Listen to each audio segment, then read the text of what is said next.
Well, in the body, there are some key nutrients that are valuable for nerve health. There are certain vitamins that are utilized for the nerve to function appropriately, whether it's to build the cell membrane, whether it's to read the DNA or to produce the RNA, or whether it's to produce the health of the organelles in the cell, whether it's to give the mitochondria the appropriate nutrients that it needs so it can function and create energy for the cell, whether it's designed for the use of the proteins or protein synthesis so you can actually get the signal sent correctly through the axons and dendrites using neurotransmitters. All of these require nutrients. And some of the key nutrients for the peripheral nerves, actually most nerves, is vitamin B12 and many of the vitamin Bs, B6, folic acid, B1 or thiamine. I mean, all of these are pretty significant. We're even finding that vitamin D and vitamin C are pretty significant when it comes to nerve health. And so one of the things that we will commonly look at is there's a type of peripheral neuropathy that's caused by a vitamin deficiency. Now, I'm going to be very careful about how I say this, because a vitamin deficiency does not mean that you don't have a lab measured sufficient amount of the vitamin in the body. What it means is you're deficient in the nerve cells. So there are two ways that this can work. And we use the term deficiency and dependency to differentiate, although they mean basically the same thing when it comes to the nerve cell. The nerve cell needs a certain amount of vitamin B12, for example, in the cell to function like it's supposed to.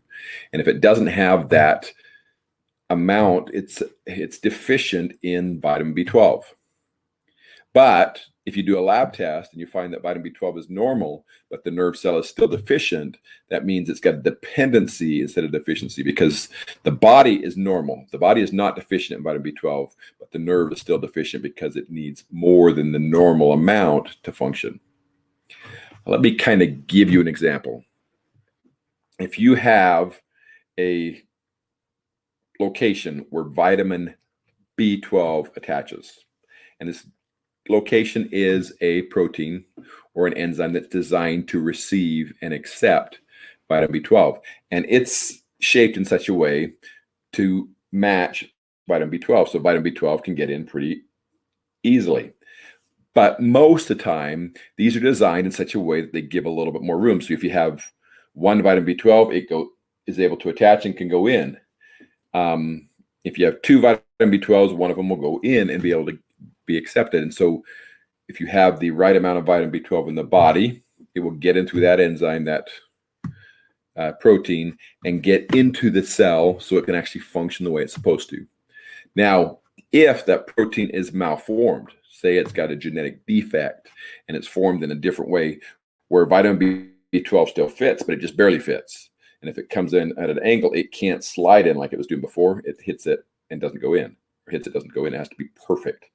What that means is to get into that particular spot, you don't just need one or two even, you probably need three. You got one in the middle, one up here, so it doesn't allow it, so it allows it to get in perfectly. So when it's malformed, that means that you may need 2, 3, 4 times the amount of vitamin B12 to get the same amount inside the cell.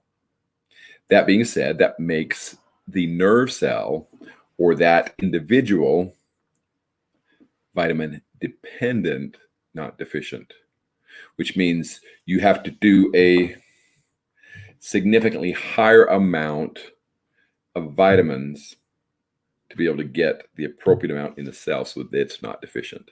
That's kind of the idea here. So if you have a vitamin dependency neuropathy, it means you need more vitamin B12 or more folic acid or more whatever to actually make it work. If you're a vitamin deficient, then your lab test will show you that you're deficient. So one of the questions I was asked by one of my patients that I was working with is they say, okay, how do you know the difference? There are lab tests that we run that tell us, for example, how well vitamin B12 is working. Homocysteine is one of those lab tests. It's one of the tests that we run. Methylmalonic acid is one of those lab tests, one of the tests that we run. The other is we look at the certain types of symptoms and how they're presenting, that can also tell us if you have more of a vitamin dependent versus vitamin deficient type situation. So what does that mean for you?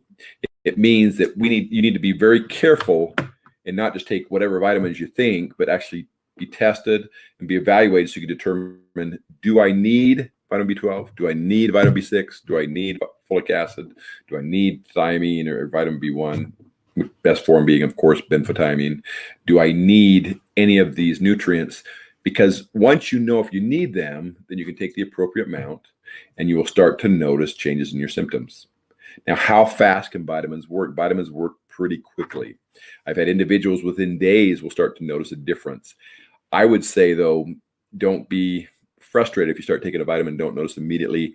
I would expect 4 to 6 weeks typically to start noticing symptom improvement, but it may take longer than that in some individuals, especially if you've had peripheral neuropathy for a long time.